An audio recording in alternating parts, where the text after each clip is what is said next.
Okay guys, this is the berry pie filling that I have in the module for this week. So I'm using marionberries. You guys can use whatever berries you want to. When you pull your berries from the freezer, you want them to thaw overnight. When you start this recipe, you're gonna put your berries, strain them in a bowl or in a strainer with a bowl underneath so it catches the juice. The juice you're gonna use in this recipe. So I have the juice and the first quantity of sugar in my pan. That's the first step, is to bring that to a boil. I put my strained berries into a bowl because I'm gonna mix that into it. So we're gonna make a gel. The second part is you're gonna mix 4 ounces of water, which is a quarter or half of a cup, with a half of a cup of cornstarch, and we're gonna make the slurry, remember that. Instead of water, I just use some of my juice because to make it very terrific. So once you've mixed that together and you don't feel any grittiness on the bottom or any lumps, you're gonna add it into your boiling berry juice and sugar. So once it comes to a boil, it was just at a boil, so it's just gonna take a second. I'm gonna add this in. And it's gonna gel pretty fast since it was already at that boil. I'm gonna get this step out of the way.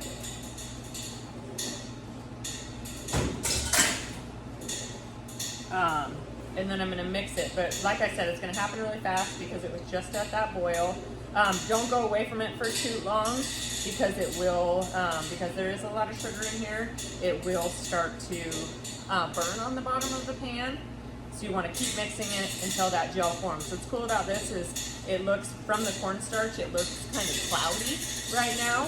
And then once the cornstarch is activated, it turns it looks like a blackberry jam. You guys can use blueberries, you can use strawberries, you can use a mixture of berries. You can do whatever you want for your pies. I like marionberries a lot, so that's what I'm using. So you can see here that about 50% of it has turned to that darker color. So I'm going to turn off my heat so I don't burn it. And then I'm just going to mix it in. So it looks really nice, shiny, smooth in there. I'm going to add my second quantity of sugar and then 2 tablespoons of lemon juice. And you can just eyeball this. So the lemon juice is just gonna brighten it up and bring out some of those flavors. It's also, and you can use, if you have like jarred lemon juice or whatever in your fridge, that's fine too. It's also gonna thin this out a little bit so it's easier to mix. So 2 tablespoons, just eyeballed it. And then I'm gonna mix this up.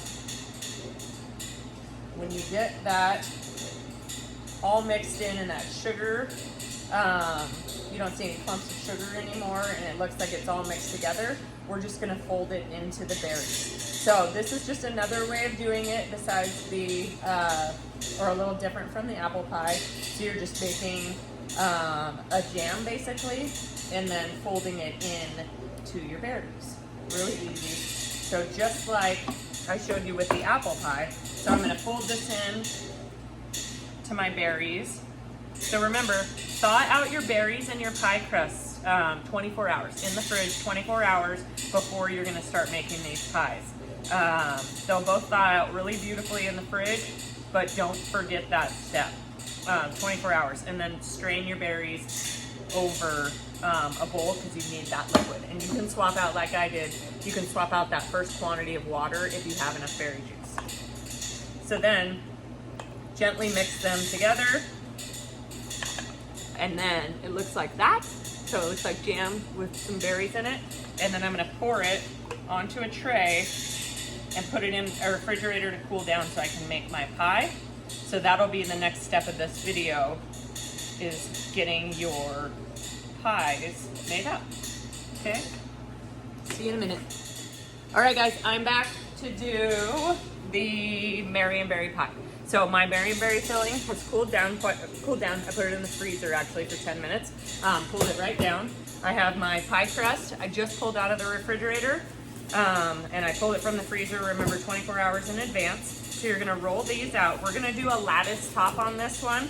Like I said, you guys can do whatever you want. I like the lattice on berry.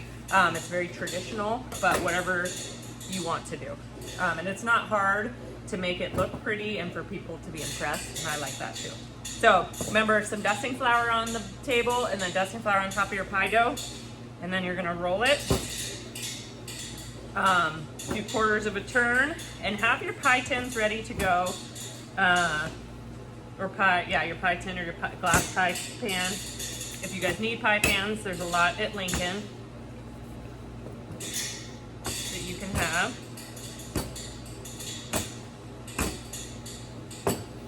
Okay, so I did a really bad job on this one and it's not very round, but that's okay because I can cut some off the sides, remember? Okay.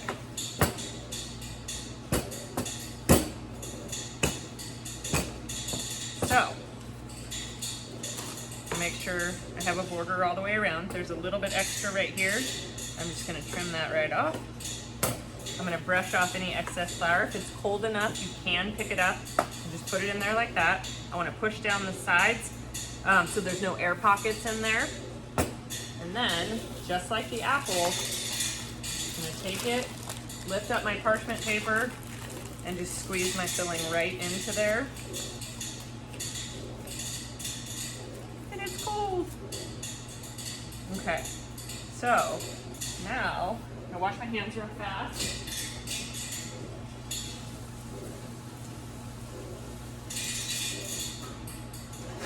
Okay, so for a lattice top, so I'm just gonna set it right onto my tray here.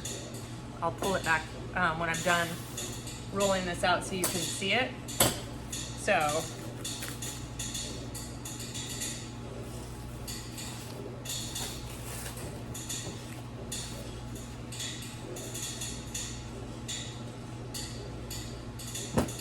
I'm gonna roll, I wanna roll this more into a rectangle so I can get the nice strips.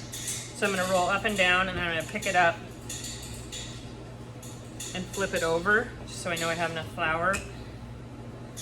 And then if you keep rolling it like this way and then this way, then you're gonna get that automatic rectangle. And I'll show you guys if we ever get into croissants, we get to do that, then that's how you do it. So instead of those quarter turns, we just do full 90-degree angles. So I don't want to make it bigger than 9 inches on any side because that's all I need. So it would be a waste. You can kind of push it in. Okay. So this one, I'm going to do, you can do thin strips or thick strips. I'm going to do both just to show you both. If it helps you, I've definitely worked with a lot of people throughout the years that can't cut a straight line to save their life. So I grabbed this ruler from upstairs. If you have a ruler at home, you can use it to kind of set against your pie crust. I use a pizza cutter, or you can use a knife. Just be careful of what you're cutting on. If you're using a knife or a pizza cutter, make sure it's not like a wood countertop.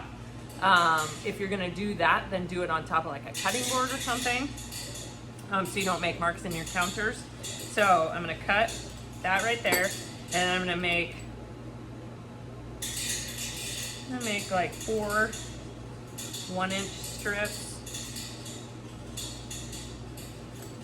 I can't even make straight lines and I have a ruler.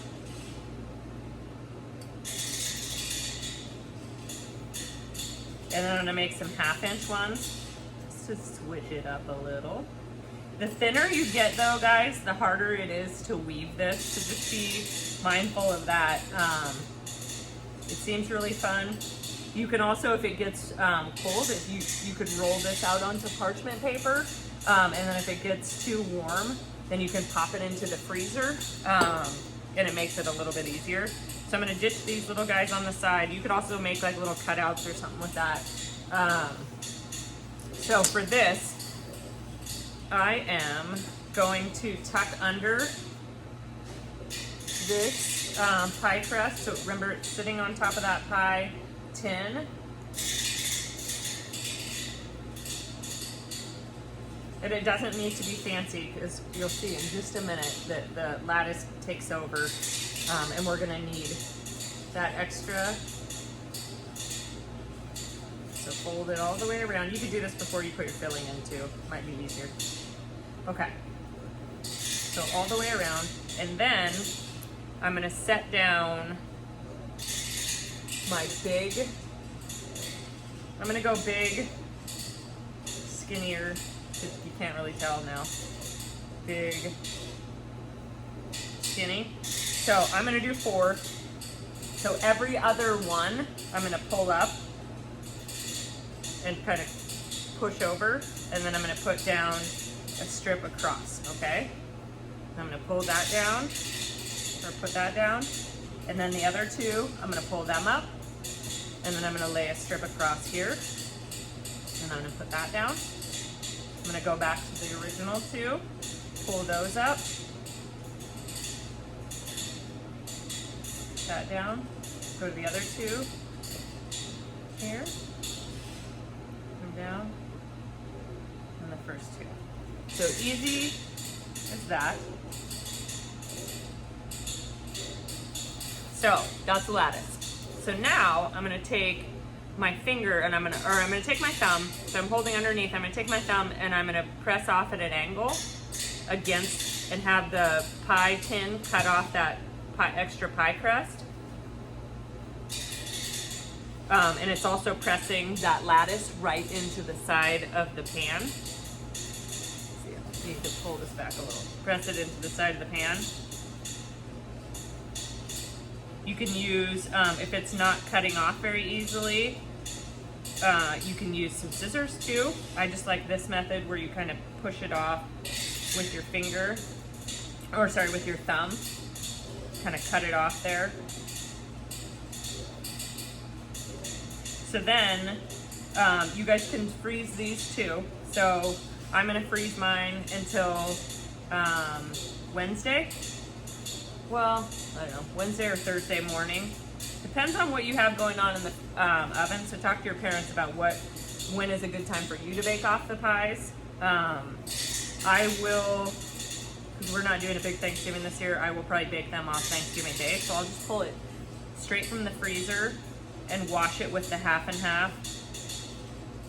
So you're gonna take, you can use this extra pie crust for whatever you want. Or you're gonna make little hand pies. You're gonna take this and brush off any of that excess half and half. So right before it goes in the oven, you're gonna brush half and half, or heavy cream, or egg wash on all of these pieces. So that's just gonna make it nice and caramelized. Try not to get any of the berry juice on there, but you can see I'm still doing that. So once it's all brushed with half and half, sprinkle it with sugar, and then it's gonna go into the oven at 375 for close to an hour.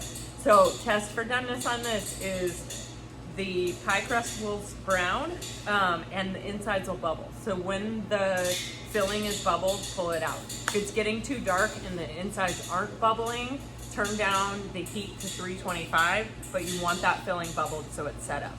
Okay? Email me if you have any questions.